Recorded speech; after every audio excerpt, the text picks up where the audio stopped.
ഞാൻ ഈ പോസ്റ്റ് കണ്ടപ്പോഴാണ് ആ ഒരു കാര്യം ശ്രദ്ധിച്ചതെന്ന് പറയുന്നത്. അതായത് തിരുവനന്തപുരം നഗരത്തിൽ ഇപ്പോൾ നമുക്കറിയാം എന്താണ് സംഭവവികാസം കേരളത്തിലുടനീളം എന്നുള്ളത്. അത്രത്തോളം മഴയും കാര്യങ്ങളും വെള്ളപ്പൊക്കവും ഒക്കെയാണ്. ജനങ്ങൾ ബുദ്ധിമുട്ടുന്ന ഒരു അവസ്ഥയാണ് ഇപ്പോൾ ഉള്ളതെന്ന് പറയുന്നത്. ആ ഒരു സമയത്ത് തിരുവനന്തപുരം നഗരത്തിൽ എന്തെങ്കിലും തരത്തിലുള്ള ഒരു ഒരു കാര്യം നമ്മുടെ ഈ കേരളത്തിലെ മാപ്ര ചാനലുകൾ പറയുന്നതായിട്ട് കേട്ടിട്ടുണ്ടോ ശരിക്കും പറഞ്ഞാൽ? ഞാനങ്ങനെ കേട്ടതായിട്ട് എനിക്ക് തോന്നുന്നില്ല. അത് മാത്രമല്ല, വെള്ളക്കെട്ടോ അങ്ങനെ കാര്യങ്ങളോ ഉണ്ടെന്നുള്ള ഒരു വാർത്തയൊന്നും തന്നെ ഞാൻ അങ്ങനെ കേട്ടിട്ടില്ലായിരുന്നു. അപ്പോൾ എന്തെങ്കിലും ഒരു ചെറിയ ഇതുണ്ടെങ്കിൽ തന്നെയും അപ്പോഴേ മാപ്രകൾ അതിനെ കുറ്റം പറഞ്ഞുകൊണ്ട് ഓരോ വാർത്ത ഉണ്ടാക്കും തിരുവനന്തപുരം കോർപ്പറേഷന്റെ ചുറ്റുമുള്ള കാര്യങ്ങളെക്കുറിച്ച് എന്നുള്ളത് വ്യക്തമാണ്.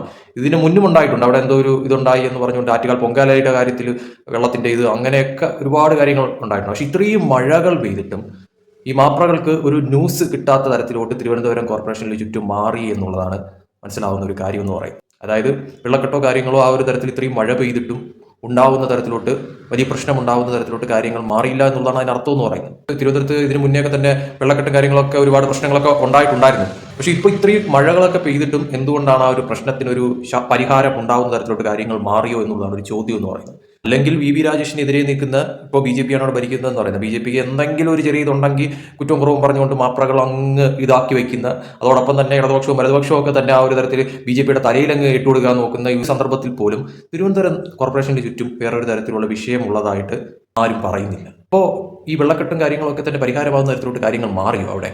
അല്ലെങ്കിൽ വി രാജേഷ് മേയറായി വന്ന് അത് മാറ്റുന്ന തരത്തിലോട്ട് കാര്യങ്ങൾ ഈ ഒരു 6 മാസത്തിനുള്ളിൽ കാര്യങ്ങളൊക്കെ തന്നെ ചെയ്തു. എനിക്ക് തോന്നുന്നത് ഈ കോർപ്പറേഷനിൽ ഈ പറയുന്ന രീതിയിൽ മേയർ രാജേഷ് വന്നതിന് ശേഷം ഒരുപാട് വേസ്റ്റുകൾ, അതായത് ഈ പറയുന്ന രീതിയിൽ കുറേ കുമിഞ്ഞു കൂടിക്കിടക്കുന്ന വേസ്റ്റുകളൊക്കെ തന്നെ എടുത്തു മാറ്റുന്ന തരത്തിലോട്ട് കാര്യങ്ങൾ മാറിയിട്ടുണ്ടായിരുന്നു എന്നുള്ളത് വ്യക്തമാണ്. അതോടൊപ്പം തന്നെ വേസ്റ്റുകൾ വീണ്ടും കൊണ്ടിടാൻ വരുന്നവരെയൊക്കെ തന്നെ പൊക്കുന്ന തരത്തിലോട്ടും അപ്പോൾ അതിനൊരു ശാശ്വത പരിഹാരം ഉണ്ടായിട്ടുണ്ട് എന്നുള്ളത് വ്യക്തമായിട്ടൊരു കാര്യമാണ്.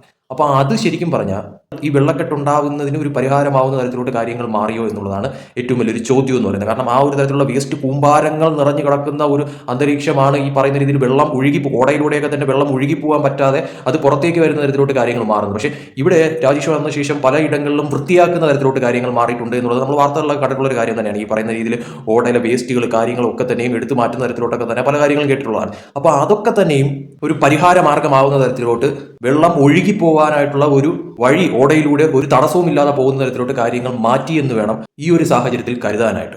അപ്പോൾ എന്തായാലും നല്ലത് കണ്ടു കഴിഞ്ഞാൽ നല്ലതെന്ന് തന്നെ പറയണം.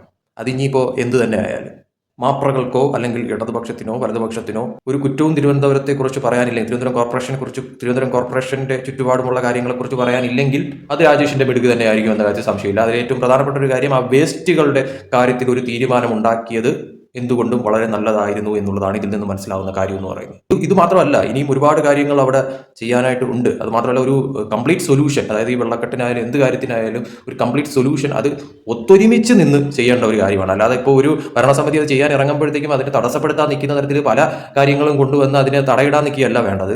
തിരുവനന്തപുരം നഗരം നന്നാവണമെങ്കിൽ, തിരുവനന്തപുരം നഗരത്തെ ഒരു നല്ലൊരു ഇതിലാക്കി മാറ്റുന്ന തരത്തിലോട്ട് കാര്യങ്ങൾ എത്തണമെങ്കിൽ അത് എല്ലാവരും ഒറ്റക്കെട്ടായിട്ട് നിന്ന് തന്നെയാണ് ഓരോ കാര്യങ്ങൾ ചെയ്യേണ്ടതെന്ന് പറയുന്നത്. പക്ഷെ അതിന് തടയിടാനായിട്ട് ഈ പറയുന്ന രീതിയിൽ പ്രതിപക്ഷം, അതോടൊപ്പം തന്നെ കേരളത്തിലെ മാപ്രകൾ ഉൾപ്പെടെ തുനിയാതിരിക്കുക, അതാണ് വേണ്ടെന്ന് പറയുന്നത്. നല്ലത് ആര് ചെയ്താലും ചെയ്യട്ടെ, നമ്മുടെ നാടിന് വേണ്ടിയിട്ടല്ലേ. അപ്പോൾ അത് ചെയ്യാനായിട്ട് ഒരു ഭരണസമിതി തയ്യാറാവുന്ന തരത്തിലോട്ട് കാര്യങ്ങൾ മാറിക്കഴിഞ്ഞാൽ അവർക്ക് അതിനുള്ള സപ്പോർട്ട് കൊടുക്കുകയാണ് വേണ്ടതെന്ന് പറയുന്നത്. എന്തായാലും ഇത്രയൊക്കെ മഴയിലും തിരുവനന്തപുരം കോർപ്പറേഷനിൽ ചുറ്റും ആ ഒരു തരത്തിലുള്ള വലിയ തോതിലുള്ള പ്രശ്നങ്ങളോ കാര്യങ്ങളോ ഒന്നും ഇല്ലാതെ, വെള്ളക്കെട്ട് കാര്യങ്ങളൊന്നും തന്നെ ഇല്ലാതെ ഇരിക്കുന്നുണ്ടെങ്കിൽ അത് തീർച്ചയായിട്ടും കോർപ്പറേഷന്റെ ഭാഗത്ത് നിന്ന് ഉണ്ടായിട്ടുള്ള നീക്കങ്ങളുടെ ഭാഗമായിരിക്കാം എന്നുള്ളത് തന്നെയാണ് കരുതേണ്ടതെന്ന് പറയുന്നത്.